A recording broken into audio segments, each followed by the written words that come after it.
Hi, I'm Chris Schleter, Master Gardener, food blogger, and writer. Gardening, cooking, healthy and tasty food is my passion. Welcome to my country kitchen, where we'll cook fast, fresh, with the best ingredients you can find. Come join me now.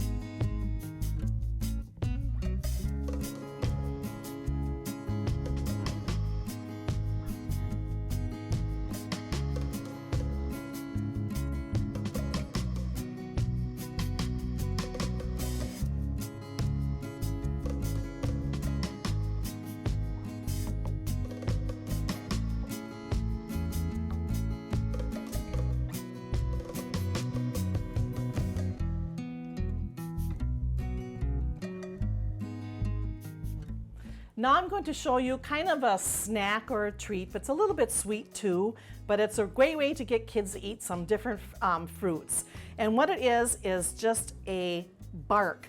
I call it yogurt bark, yogurt fruit bark. So you take Greek yogurt.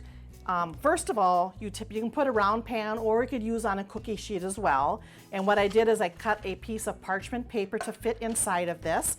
You could use wax paper too, but I just happen to like parchment paper when it freezes. It works just fine. So then I'll put just plain yogurt on here. You could use vanilla yogurt if you wanted to. I don't like the extra sweetener because I think the fruits are sweet enough. So I just use plain Greek yogurt, and you just basically just put it around in a circle. It should be probably about 1/4 to 1/2 inch thick. And if you have a rectangle pan, you can make like 3-4 times as much. So it's almost like a frosting. So you can see it's almost like a frosting. So once you have the base down, then it's just whatever kind of fruits you want to add to it. And I'm going to use my sliced strawberries. And then I'm going to add some kiwi, some fresh kiwi. So you can put it in any kind of pattern you want. And now I'm going to add some blueberries to fit in between the little holes. That's why I kind of save the round fruit, because then it'll fit wherever you don't have a space that's covered with the sliced fruit. You can add a round fruit into this. And blueberries seem to work pretty good. Sometimes you can get raspberries too, but the blueberries give it another color. And you want this to be as colorful as possible, because it's all about eating with your eyes. So you want to make sure it has lots of tasty colors and goodness in that. So, okay, that looks pretty full. So now I'm going to add some coconut, and you can toast it if you want to. I just have plain, it's like a shaved coconut. You can have all different kinds of coconuts that you can find. There's dried, there's toasted, there's different brands that are real thick. And I prefer the unsweetened coconut. So it's kind of like the topping on there. It's like cheese on a pizza. And then I'm going to put some sliced almonds on this. Just enough. And you kind of have to put them on the edge here so that they will stick. And if they don't, I just kind of touch them a little bit like this and press them in, and then they'll stick in there for you. So you can just see they're just real easy to do here. So that's pretty much all you have to do. Now you can use any kind of nuts you want. You could use pistachios, you could use pecans, you can even use peanuts, anything that you have that you at home that you like. And then you put this in the freezer at least a couple hours, and then after you have it in the freezer, you take it out and it's frozen. So you can see I have one here that's all ready to go. And what's nice is that your paper will just slip it right out.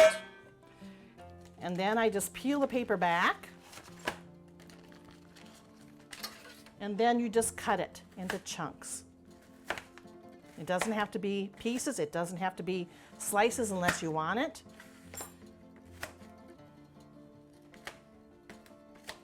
But it's kind of like a candy bark, but you're using all fruits and yogurt on there. Just see? Oh, look at that, looks like. Very easy to eat, and it's still frozen. One caution though is once you take this out of the freezer, you have to eat it fast. So serve it right away as soon as you take it out because it melts a little bit fast. If you are not going to be eating it right away, then maybe put it in like a little paper Dixie cup. And then that way if it does melt, you can just drink up the yogurt in that as you're eating it. But what a quick, easy idea. And it's in the freezer and it doesn't take that long, but it sure does taste good.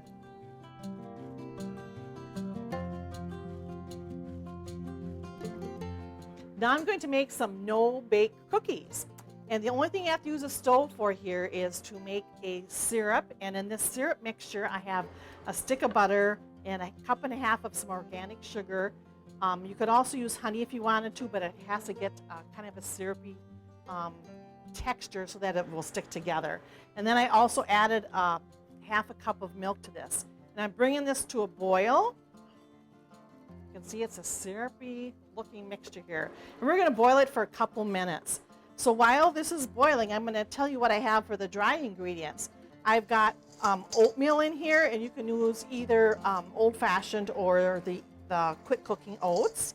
And I've got some butterscotch chips in there. So you can see this is really boiling really good here.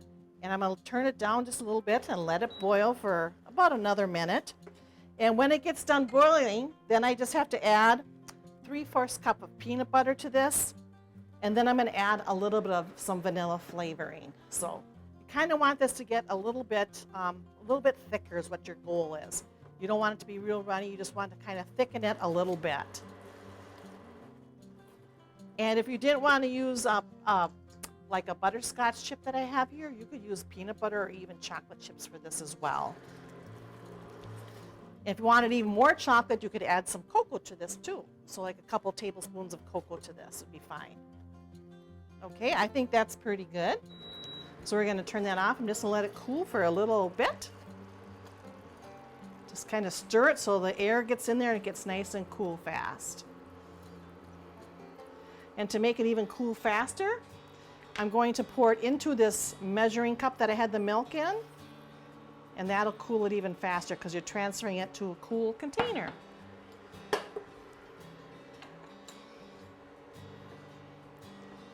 Okay, we should be about ready to pour this. Now when I pour this in here, you could even let this cool down even more, and then your chips won't be as melted. I'm going to put this in now when it's still fairly hot, so my chips will melt a little bit, which is just fine. I'm going to pour that all into here. Plus I need to add this peanut butter in there too. So we're going to try to get that mixed in. Now you can add it right into the bowl, or you can add it into the mixture that you have on the stove so it melts too. But I'm going to add it into here so that it's cool and that it will cool off that syrup a little bit better. So you can do it either of those two ways. It probably takes about 3 minutes to make this on the stove, so it won't take very long at all. And then you can see it's going to be into a real consistency, almost like a syrup kind of thing here. And now I also have to add vanilla to this. And I put about 2 teaspoons in here. I think it adds more flavor if you add a little bit more vanilla. So now you can see that everything is all mixed up together. Now there's one thing that you can do. You can pour this right into your pan, and then you can put it in the freezer and cut it into squares. Or you can just drop it by mounds full, which I'm going to show you that way. That you put it in here, and then you just drop it like this, and you just let it freeze like that. So you can make it into a bar where you freeze it on the cookie sheet. And you can see I have wax paper on here. You could also use parchment paper on here if you wanted to. So there you go. I've got all of them in there, and I have enough. This usually makes about a dozen and a half, 18 to 24 is what it usually makes. And so it's like a peanut butter cookie, or you can make it into a peanut butter bar. Now at this stage, when you have it here, you could also sprinkle some coconut, which I have, or you could sprinkle on some other nuts. Here's what it would look like if you'd put some almonds on it, which is just fine with peanut butter. Actually, all nuts really go together. It doesn't matter what brand or flavor they are. They all kind of mix together really good. And then I'll add a little bit of coconut to the next row. Just put a little bit on top. So I'm making different kinds of cookies from just one batch here. So here's the regular peanut butter, and then we have some with nuts on and some with coconut on. You could also do dried fruit on top of here as well, or you could melt chocolate and drizzle chocolate on here. But maybe you just want them plain, just plain old peanut butter, no bake cookies. So go and find somebody to make some recipes that are not baking, but are nice and cold to eat for the summer's warm days ahead, and enjoy some of these.